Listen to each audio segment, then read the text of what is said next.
বিশ্বনবী বলেন, কিয়ামতের পূর্বে এমন একটা পরিস্থিতির জন্ম হবে, মানুষগুলো রাস্তাঘাটে জেনা করতে লাগবে। মানুষগুলো এত জেনার মধ্যে লিপ্ত হয়ে যাবে, এত জেনা করবে, মানুষগুলো এত জেনার মধ্যে লিপ্ত হয়ে যাবে, জেনা করবে। বিশ্বনবী বলেন, সর্বশ্রেষ্ঠ ঈমানদার ওই ব্যক্তি থাকবে যখন মানুষ রাস্তাতে জেনা করবে, যখন মানুষ রাস্তাতে জেনা করবে, যখন মানুষ রাস্তাতে জেনা করতে থাকবে, তখন অপর একজন ব্যক্তি বলবেন, ভাই তোমরা মানুষের দিবালোকে জেনা করো না, মানুষের সামনে তোমরা জেনা করো না, মানুষের দিবালোকে তোমরা জেনা করো না, তোমরা এখান থেকে দূরে সরিয়ে যে জেনা করো। বিশ্বনবী বলছেন, সেই ব্যক্তি হবে ঈমানদার। এমন একটা পরিস্থিতির মধ্যে মানুষ পড়ে যাবে, তখন তোমরা মনে রাখবে কিয়ামত হতে আর বাকি নাই। এত দ্রুত কিয়ামত হয়ে যাবে, রব্বুল আলামিন এত দ্রুত কিয়ামত তোমাদের সামনে দেখিয়ে দেবেন, যখন মানুষগুলো পাগলের মতো ছুটবে, মানুষগুলো অসুখ ভালো করার জন্য ছুটবে, কিন্তু তারা প্রতিষেধক পাবে না, ভালো ডাক্তার খুঁজে পাবে না। সুদখোরদের শাস্তি এত ভয়ঙ্কর হবে। বিশ্বনবী মেরাজের রাত্রে দেখছেন সুদখোর ব্যক্তিগুলোকে রক্তের নদীর মধ্যে ফেলে দেওয়া হয়েছে, পাথর দিয়ে তাদেরকে নিক্ষেপ করা হচ্ছে, তারা ডুবে যাচ্ছে, আবার ভেসে উঠছে, আবার ডুবে যাচ্ছে, আবার ভেসে উঠছে। বিশ্বনবী এই দৃশ্য দেখে বলছেন, মান হুয়া? জিব্রাইল, এরা কারা? জিব্রাইল আলাইহিস সালাম বলছেন, নবী হে, এই ব্যক্তিগুলো ওই সমস্ত উম্মত যারা সুদ খেত, গরিব দুঃখী অসহায় মানুষের রক্ত চুষে খেত, এই ব্যক্তিগুলোকে আজকে নদীর মধ্যে, রক্তের নদীর মধ্যে চুবানি দিয়ে তাদেরকে পাথর খাওয়ানো হচ্ছে। বিশ্বনবী কিছু দূর আবার হাঁটা শুরু করলেন, আমার নবী হাঁটা শুরু করলেন। বিশ্বনবী হাঁটতে হাঁটতে দেখতে পেলেন কিছু কিছু মানুষ আছে, তাদের পেটগুলো এত ফুলে ফেপে বড় হয়েছে, তার মধ্যে সাপ, তার মধ্যে ব্যাঙ, তার মধ্যে শূকর, তার মধ্যে কুকুর, তার মধ্যে বড় বড় সেতু, বড় বড় বাস, বড় বড় বাস, বড় বড় গাড়ি তার পেটের মধ্যে আছে। বিশ্বনবী বললেন, মান হুয়া জিব্রাইল, এরা কারা? জিব্রাইল, এরা কারা? এদের পেটের মধ্যে কেন এত বড় বড় চেয়ার, বড় বড় রাস্তা? এদের পেটের মধ্যে কেন ব্রিজ? এদের পেটের মধ্যে কেন সাপ? এগুলো কেন এদের পেটের মধ্যে? বিশ্বনবীকে জিব্রাইল আলাইহিস সালাম বলছেন, নবী হে, দুনিয়াতে এদের মতো ক্ষমতামান ব্যক্তি ছিল না, তবে ক্ষমতার অপব্যবহার করেছে, সুদ খেয়েছে, ঘুষ খেয়েছে, রাস্তা ঘাটের টাকা মেরে খেয়েছে, চেয়ারকে অপব্যবহার করেছে, তারা গরিব দুঃখী অসহায় ঘাম ঝরানো টাকা খেয়ে তাদের পেটকে বড় করেছে। আজকে আল্লাহ তাআলা সবকিছু তার মধ্যে ঢুকিয়ে দিয়েছেন। পেটের মধ্যে সাপ। বিশ্বনবী ওখান থেকে সরে আসলেন, বিশ্বনবী আবার হাঁটা শুরু করলেন। বিশ্বনবীর চোখ দিয়ে পানি বের হয়ে যায়, হাই হাই, আমার উম্মতকে আমি কেমন করে এই গুনাহগুলো থেকে ফিরিয়ে রাখবো। বিশ্বনবীর একটাই চিন্তা, আমার নবী একটাই চিন্তা করলেন, হাই হাই, আমার উম্মতগুলোকে আমি এই সমস্ত গুনাহ থেকে কেমন করে ফিরিয়ে রাখবো, আমার উম্মতগুলোকে কেমন করে এই সমস্ত খারাপ মন্দা কাজ থেকে ফিরিয়ে রাখবো। বিশ্বনবীর শুধু একটাই চিন্তা, একটাই তার মনের মধ্যে চিন্তা, হাই হাই, আমার উম্মতকে আমি কেমন করে ফিরাবো, এই খারাপ কাজ থেকে কেমন করে ফিরাবো। আল্লাহর হাবিব সাল্লাল্লাহু আলাইহি ওয়াসাল্লাম কিছু দূর যাওয়ার পরে বিশ্বনবী দেখতে পাচ্ছেন কিছু সংখ্যক মানুষ, খুব সুদর্শন যুবক, খুব সুদর্শন সুন্দরী লেডি, সুন্দরী চমৎকার নারী, তারা পাশে সুন্দর ভুনা মাংস রাখা আছে, রান্না করা মাংস রাখা আছে, এটা থুয়ে পাশে গন্ধযুক্ত মাছি বেড়াচ্ছে, পচে গিয়েছে, এমন মাংস তুলে তুলে তারা চাবিয়ে চাবিয়ে খাচ্ছে। বিশ্বনবী এটা দেখে তো তিনি বিব্রতকর পরিস্থিতির মধ্যে পড়লেন, বলছেন, মান হুয়া জিব্রাইল, এরা কারা? এরা কি পাগল? এরা কি মাতাল? এরা কি জন্য ভুনা মাংস রেখে খারাপ গন্ধযুক্ত যে মাংসের কাছে টিকা যায় না এমন মাংস খাচ্ছে? জিব্রাইল আলাইহিস সালাম বলছেন, নবী হে, দুনিয়াতে আল্লাহ তাআলা তাদেরকে হালাল স্ত্রী দিয়েছিল, হালাল পরিবার দিয়েছিল, সেটাকে থুয়ে তারা জিনার মধ্যে লিপ্ত হয়েছে। আল্লাহ তাআলা বলেছিলেন, লা তাকরাবুজ জিনা ইন্নাহু কানা ফাহিশা, তোমরা জিনার ধারে কাছেও যেও না, নিশ্চয় এটা ফাহিশা, নোংরা একটি কাজ। ওয়া সাআত সাবিলা, গর্হিত কাজের নিকটবর্তী তোমরা হয়েও না। নবী হে, তারা মানে নাই, তারা সেটাই বেশি বেশি করেছে, পরকীয়ায় লিপ্ত থেকেছে।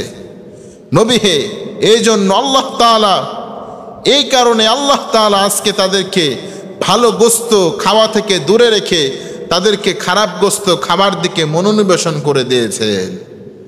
আল্লাহর হাবিব সাল্লাল্লাহু আলাইহি ওয়াসাল্লাম এই দৃশ্য দেখার পরে বিশ্বনবী মুহাম্মদুর রাসূলুল্লাহ সাল্লাল্লাহু আলাইহি ওয়াসাল্লাম কিছু দূর হাঁটার পরে দেখছেন তন্দুর রুটি বানায়, যেখানে নান রুটি বানানোর যে চুলা, ঠিক এমন চুলার মতো গর্ত, গর্তের মধ্যে থেকে আগুন জ্বলছে। আগুনের ফুলকি যখন উপরে উঠছে, শশ শশ করে উপরে উঠছে, মানুষ উপরে উঠছে। আবার যখন আগুনের ফুলকির ফোঁড়া থেমে যাচ্ছে, মানুষ নিচে নেমে যাচ্ছে। এই দৃশ্য দেখে বিশ্বনবী বলছেন, মান হুয়া জিবরাইল, এরা কারা? এ আবার কেমন শাস্তি, এ আবার কেমন ভয়ঙ্কর, এ আবার কেমন ভয়ঙ্কর আযাব। বিশ্বনবীকে বলছেন, নবী হে, এটা ওই সমস্ত মানুষ যারা জেনা করেছে, আল্লাহর কথাকে অমান্য করেছে। বিশ্বনবী এই দৃশ্য দেখার পরে তিনার মন অনেক খারাপ হয়ে গিয়েছেন। হাই হাই, মানুষের কি পরিণতি হচ্ছে এটা। কারণ আল্লাহর হাবিব সাল্লাল্লাহু আলাইহি ওয়াসাল্লাম বলছেন, যে ব্যক্তি দুইটি পাপ পৃথিবীতে করবে, পৃথিবীতেই তার শাস্তি হয়ে যাবে। পৃথিবীতে এমন দুইটি পাপ আছে, আল্লাহ তাআলা তো শাস্তি দিবেন, কিন্তু পৃথিবীতেই সে শাস্তি পাবে। এক নাম্বার যে পাপ করলে পৃথিবীতে শাস্তি পাবে, সেটা হলো পিতামাতার অবাধ্য হওয়া। পিতামাতা যে কথা বলেছেন, এই কথার অবাধ্য যে ব্যক্তি হবে, যে যুবক হবে, আল্লাহ তাআলা এই শাস্তি তাকে দুনিয়াতেই দান করবেন। দ্বিতীয় নাম্বার পাপ জেনা। যদি কোনো ব্যক্তি জেনা করে, আল্লাহ হাবিব সাল্লাল্লাহু আলাইহি ওয়াসাল্লাম বলছেন, তার হায়াত কমবে, তার রিজিক কমবে, আল্লাহ তাআলা এমন রোগ তাকে দান করবেন যা কোনো ডাক্তার তার প্রতিষেধক খুঁজে পাবে না। পৃথিবীতে এমন রোগ আছে না? অ্যান্সার নাই, ক্যান্সারের অ্যান্সার নাই, এমনও রোগ আছে, এই যে এইডস রোগ আল্লাহ তাআলা দিয়েছেন। এই রোগ যদি কারো হয়, এখন পর্যন্ত অ্যান্সার নাই, মরে যাবে, দুনিয়া থেকে চলে যাবে, বিদায় হয়ে যাবে, পৃথিবীর মানুষ মরে যাবে। এমন অদ্ভুত রোগে, এমন অদ্ভুত রোগের কারণে মরে যাবে, যেটা সে খুঁজেও পাবে না, তার প্রতিষেধক ওষুধ খুঁজে গোটা পৃথিবী খুঁজে পাবে না। এই জন্য বিশ্বনবী বললেন, কিয়ামতের পূর্বে ভবিষ্যৎবাণী করলেন আমার নবী। বিশ্বনবী বলেন, কিয়ামতের পূর্বে এমন একটা পরিস্থিতির জন্ম হবে, মানুষগুলো রাস্তাঘাটে জেনা করতে লাগবে। মানুষগুলো এত জেনার মধ্যে লিপ্ত হয়ে যাবে, এত জেনা করবে, মানুষগুলো এত জেনার মধ্যে লিপ্ত হয়ে যাবে, জেনা করবে। বিশ্বনবী বলেন, সর্বশ্রেষ্ঠ ঈমানদার ওই ব্যক্তি থাকবে যখন মানুষ রাস্তাতে জেনা করবে, যখন মানুষ রাস্তাতে জেনা করবে, যখন মানুষ রাস্তাতে জেনা করতে থাকবে, তখন অপর একজন ব্যক্তি বলবেন, ভাই তোমরা মানুষের দিবালোকে জেনা করো না, মানুষের সামনে তোমরা জেনা করো না, মানুষের দিবালোকে তোমরা জেনা করো না, তোমরা এখান থেকে দূরে সরিয়ে যে জেনা করো। বিশ্বনবী বলছেন, সেই ব্যক্তি হবে ঈমানদার। এমন একটা পরিস্থিতির মধ্যে মানুষ পড়ে যাবে, তখন তোমরা মনে রাখবে কিয়ামত হতে আর বাকি নাই। এত দ্রুত কিয়ামত হয়ে যাবে, রব্বুল আলামিন এত দ্রুত কিয়ামত তোমাদের সামনে দেখিয়ে দেবেন, যখন মানুষগুলো পাগলের মতো ছুটবে, মানুষগুলো অসুখ ভালো করার জন্য ছুটবে, কিন্তু তারা প্রতিষেধক পাবে না, ভালো ডাক্তার খুঁজে পাবে না। ভালো ডাক্তার, ইঞ্জিনিয়ার, ভালো সায়েন্টিস্ট খুঁজে পাবে না তাদের রোগ ভালো করার জন্য। বিশ্বনবী বলছেন এমন রোগ তাদেরকে আক্রমণ করবে, মানুষ শুধু বাঁচার জন্য চিৎকার মারবে, মাগার বাঁচতে পারবে না, বাঁচা সম্ভব নয়। এই জন্য ইমানদারদের প্রথম গুণ, তারা অবশ্যই ফাহিশা জেনা থেকে দূরে থাকবে। কারণ জেনা এমন একটি খারাপ কাজ, গর্হিত কাজ, আল্লাহ তাআলা বলছেন তোমাদের ইজ্জত স্ট্যাটাসকে সে ধূলিসাৎ করে ফেলবে। এরপরে আল্লাহ তাআলা বলছেন জাহান্নামীদের খাদ্য আমি এমন ভয়ঙ্কর খাবার দেব, শাজারাতুন জাক্কুম, তাদেরকে জাক্কুম ফল দেয়া হবে, কাঁটা বিশিষ্ট ফল, যে ফল মানুষ ক্ষুধার চোটে খেয়ে ফেলবে, গলার মাঝ বরাবর এটকে যাবে, উপরেও তুলতে পারবে না, নিচেও নামাতে পারবে না, গলা ছিঁড়ে বিষ ছোটার মতো সে পাগলের মতো চিৎকার মারবে, কথাও বলতে পারবে না। আমার গলা থেকে বের করো, আওয়াজ করতে পারবে না, শুধু শব্দ করবে, আওয়াজ করবে, মাগার ভালো করতে পারবে না, গলা থেকে বের করতে পারবে না। এত ভয়ঙ্কর খাবার দেওয়া হবে। তাদেরকে গরম পানি দেওয়া হবে, তাদেরকে রক্ত খাওয়ানো হবে, পুষ খাওয়ানো হবে, যেগুলোর কথা আল্লাহ তাআলা কুরআনুল কারীমের মধ্যে তুলে ধরেছেন। বিশ্বনবী বলছেন তাদের সামনে যখন গরম তেল নিয়ে আসা হবে, খাওয়া মাত্রই তাদের পেটে নাড়ি ভুঁড়ি সব কিছু মুহূর্তের মধ্যে গলে যাবে। যেমন অ্যাসিড কোনো দ্রব্যের উপরে, কোনো জিনিসের উপরে ছুঁড়ে দিলে যেমন সব কিছু পানি হয়ে যায়, ঠিক তাই অ্যাসিডের মতো নাড়ি ভুঁড়ি সব পচে তার পায়খানার রাস্তা দিয়ে বের হয়ে যাবে। এরপরে জাহান্নামীদেরকে পোশাক দেওয়া হবে, আগুনের তৈরি পোশাক, লোহার শিকল দ্বারা বাঁধা হবে, আলকাতরা দিয়ে পোশাক বানানো হবে যেন দ্রুত আগুন ধরে যায় তাদের শরীরে দেয়া মাত্রই। তাদেরকে বিশ্রামের জন্য আগুনের বিছানা দেয়া হবে। এই আগুনের বিছানা এত ভয়ঙ্কর হবে, শোয়া মাত্রই তাদের শরীরটা গ্রাস করে ফেলবে, সিদ্ধ করে তাদের হাড্ডি থেকে তাদের গোস্তগুলোকে আলাদা করে ফেলবে। এই শাস্তিগুলো কাদেরকে দেওয়া হবে? আবার ব্যতিক্রম শাস্তি, যে ব্যক্তি যাকাত দিবে না। আল্লাহ তাআলা বলছেন যে ব্যক্তি যাকাত দিবে না তাদের সোনা রূপাকে আমি একত্রিত করব। একত্রিত করার পরে আমি আল্লাহ তাআলা সোনা রূপাকে একত্রিত করার পরে তাদের পেটে, তাদের পিঠে, তাদের কপালে আমি সিল মারব।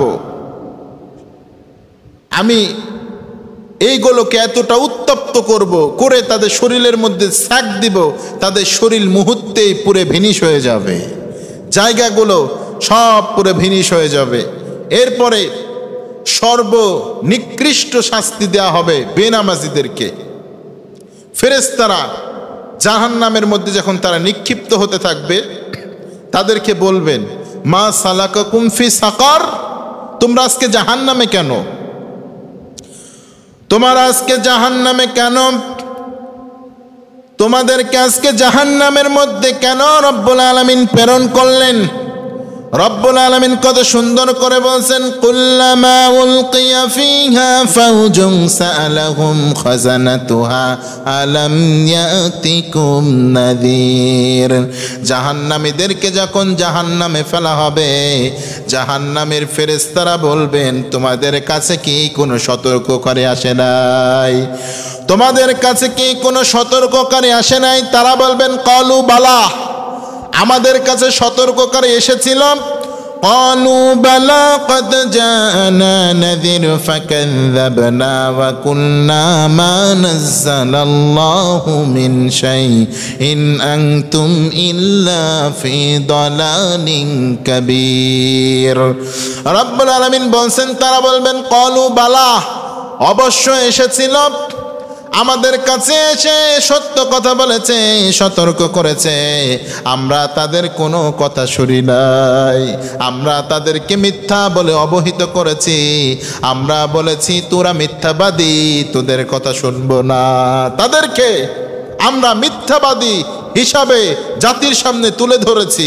ফেরেশতারা এবার মান লাগাতে থাকবে, পিটতে থাকবে।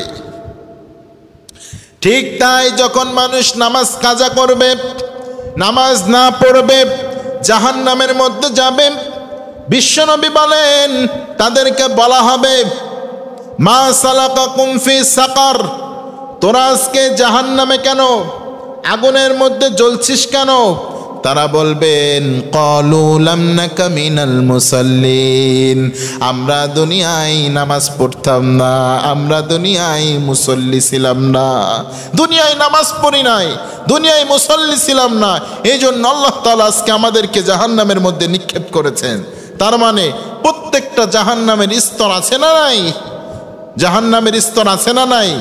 এই স্তরগুলোর মধ্যে থেকে মানুষদেরকে সাকার নামক জাহান্নামের মধ্যে নিক্ষেপ করবেন। তোমরা আজকে সাকারে কেন, উত্তপ্ত অগ্নিশিখার মধ্যে কেন?